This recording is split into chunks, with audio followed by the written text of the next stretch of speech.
11-year-old Eli suffers from a rare autoimmune disorder that makes him severely allergic to almost everything in the outside world. Exposure to open air causes his skin to burn, his lungs to seize, and his body to go into a dangerous reaction. To stay safe, Eli lives inside a sterile plastic bubble and wears a hazmat suit whenever he leaves home. Despite the limitations of his illness, Eli is loved deeply by his mother, Rose. She supports him emotionally and physically, making sure everything he uses is sterilized and sealed. Even their embraces must happen through the plastic walls of his containment chamber. His father, Paul, is more distant and practical, focused on finding a cure rather than providing comfort. The family is hopeful when they receive news about a special treatment. It requires traveling to a secluded medical facility where a doctor claims she can help Eli. They pack up their things and set out on the road. On the way, they stop at a roadside motel for the night. The next morning, as they prepare to leave, a group of boys in the parking lot mock Eli for his hazmat suit. One of them throws a firecracker near him, startling him. He falls, tearing the fabric on his suit. Immediately,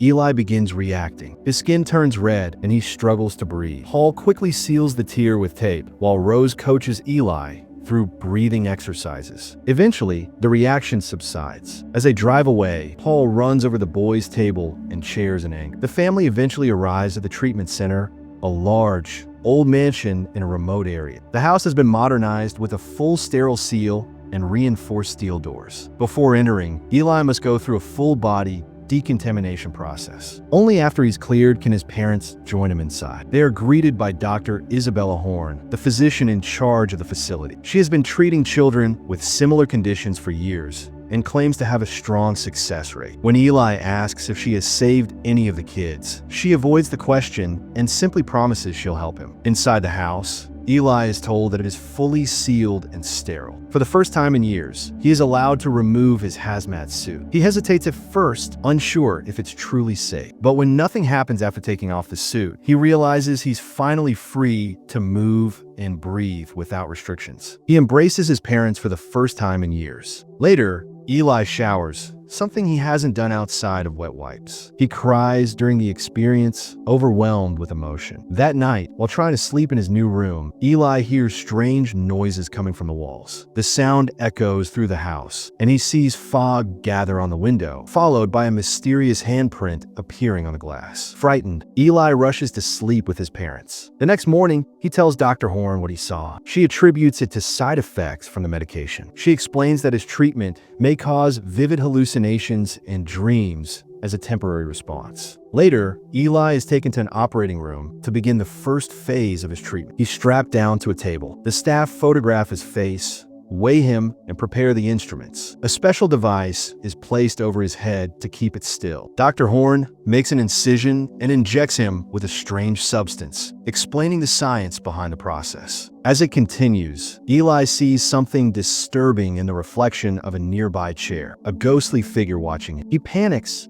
then loses consciousness. When Eli wakes up, he's in his bed. He realizes the experience in the treatment room was a nightmare, or so it seems. That evening, he hears tapping on his window. A girl outside is throwing pebbles at the glass. She introduces herself as Haley. They talk through the large window on the lower level. Haley knows who he is and that he's sick. They bond briefly over their shared interest in magic. Eli tries to invite her inside, but she refuses. Haley says she doesn't trust the house or Dr. Horn. She also mentions that none of the kids treated before Eli were ever seen again. This leaves Eli with more questions than answers. Soon after, Eli sees another figure, a ghostly child, inside a corridor marked off limits. When he investigates, the lights flicker and go out. He hears footsteps and sees a girl at the far end of the hallway. She begins to chase him. Eli runs, terrified, but when the lights come back on, it's only Paul standing. Paul scolds him for wandering. Later during dinner, Eli tells his parents about the ghost. They dismiss it as imagination or medicine-induced hallucinations. Dr. Horn agrees and tells them the medication may cause nightmares,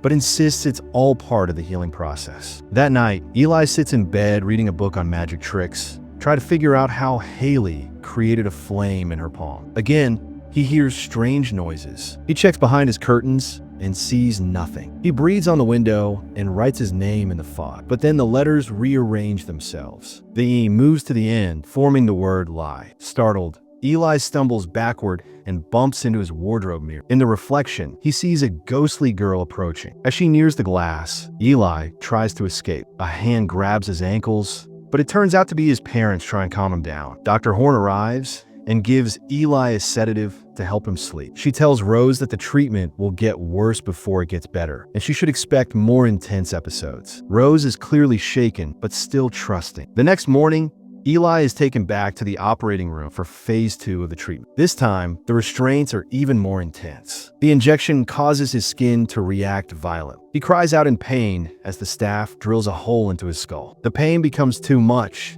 and he passes out. Dr. Horn later tells his parents the treatment may be failing. Eli could be rejecting it, and they may need to consider the possibility that nothing else can be done. Back in his room, Eli tells his parents he wants to leave. Paul gets upset and argues that if they leave now, Eli will remain sick forever. He reminds him of everything they've done to get here. Eli feels torn, but agrees to continue for now. Later that night, Eli hears more noises coming from the bathroom. When he enters, he sees a shadow behind the curtain. He slowly pulls it back. Nothing is there. The door slams shut behind him. The mirror fogs, and his nose starts to bleed. A ghost appears in the mirror, then in the bathtub, lunging toward him. Eli runs, but finds the door locked. He hides in the wardrobe as the ghost smashes the mirror and begins to shake the wardrobe violently. When the ghost disappears, Eli crawls out and sees that the wardrobe is covered with carved words, Eli and lie, over and over again. His parents and Dr. Horn arrive. They assume he destroyed the room in a rage. Eli tries to explain, but no one believes him. They ask him what's wrong, but he has no answer they'll accept. That night, Haley visits Eli again. She tells him about a former patient named Perry who also saw strange things before his third treatment. Perry never came back. Haley warns him that he must escape before it's too late, but Eli insists he won't leave without his parents and his suit. Suddenly, the lights in the hallway flicker again. Eli goes to check it out. The ghosts of 3 former patients appear. They grab him and begin dragging him across the floor. Reflections of the ghosts appear in nearby surfaces. They shove him into the airlock near the front entrance and open the external door. The unfiltered air rushes in. Eli starts to react. His body seizes, his skin burns. His parents and Dr. Horn rush in and rescue him just in time. As they carry him away, Eli accuses Dr. Horn of killing Perry. She denies everything. In his panic, Eli hits a fire alarm box and cuts his hand, then passes out from the sight of blood. Later, Dr. Horn tells Eli's parents that the treatment is not working. She says there's little left to do and recommends continuing the medication for now. Rose offers to administer it personally and goes to check on her son. She tries to comfort Eli and encourages him not to give up. She hands him medicine, and Eli pretends to swallow it. While she hugs him, he notices the carvings on the damaged wardrobe again. On closer inspection, he realizes the repeated word lie is actually the number 317 when viewed upside down. After Rose leaves, it's revealed that Eli secretly spit out the pill. In another part of the house, Dr. Horn burns Eli's hazmat suit, eliminating his last chance to escape. Haley visits him again that night, and he shows her the window writing,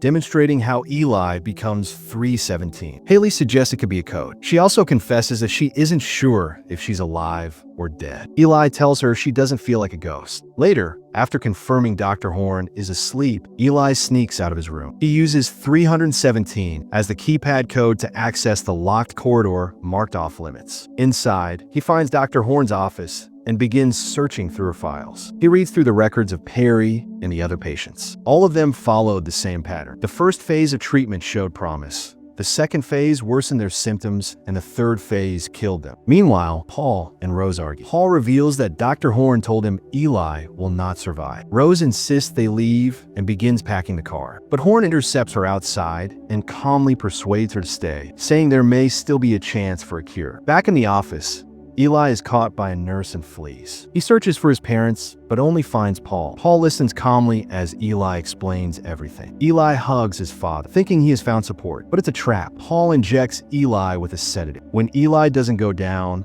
the nurses assist in dragging him to the operating. On the way there, Eli sees that Rose's car is on fire outside, confirming his worst fears. He bites a nurse to escape and runs toward the room again, looking for proof to save himself. But the documents he found earlier have been removed. He grabs a scalpel to defend himself and escapes deeper into the house. He finds his way back into Dr. Horn's room and sees the photograph of Dr. Horn and her assistants dressed as nuns. He also sees the same unusual bug again. Following it, he discovers a concealed panel in the wall. Behind the wall, there is a staircase that leads down to an underground room. Inside is a religious shrine and a sealed stone pit. As Eli explores, the door shuts behind him. Dr. Horn, Paul, and Rose have locked him inside. Panicking, Eli tries to protect himself from the outside air by covering his mouth with his shirt. His skin begins to react. He convulses on the floor in pain. But after a few deep breaths, the symptoms begin to fade. Slowly, the burning on his skin disappears. Eli realizes something shocking. The illness he believed he had all his life was never real. Upstairs, Dr. Horn prepares the third phase of the treatment. She begins arranging religious tools and asks for time alone with Eli. Rose decides to visit him one last time before the procedure. She finds him unconscious on the floor of the underground chamber. But when she opens the gate and walks toward him, Eli suddenly rises and strikes her in the head with a heavy crucifix from the wall. Eli escapes the chamber and runs upstairs. He grabs a fire extinguisher and tries to break the glass to reach Haley outside, but it doesn't crack. Paul and the nurses catch him again and restrain him. He is taken back to the treatment room. Meanwhile, Rose wakes up and notices something inside the crucifix, a hidden dagger. She takes it and returns to the underground room. There, she opens the stone pit and is horrified to discover the decomposed bodies of the previous children who underwent treatment. Each is positioned with religious symbols and marks on their skin. Now fully convinced of the truth, Rose rushes upstairs with the dagger. She forces her way into the operating room, where Eli is restrained for the third phase. She threatens Dr. Horn with the weapon, but Paul calmly asks her to hand it over, promising to protect their son. Rose hesitates, then gives him the dagger. Instead of helping, Paul hands the dagger to Dr. Horn. She puts on religious garments and begins chanting a ritual. She declares that Eli is not sick. He is something unnatural. She splashes holy water on it, which causes his skin to burn again. Eli screams and struggles. Dr. Horn raises the dagger, preparing to complete the ritual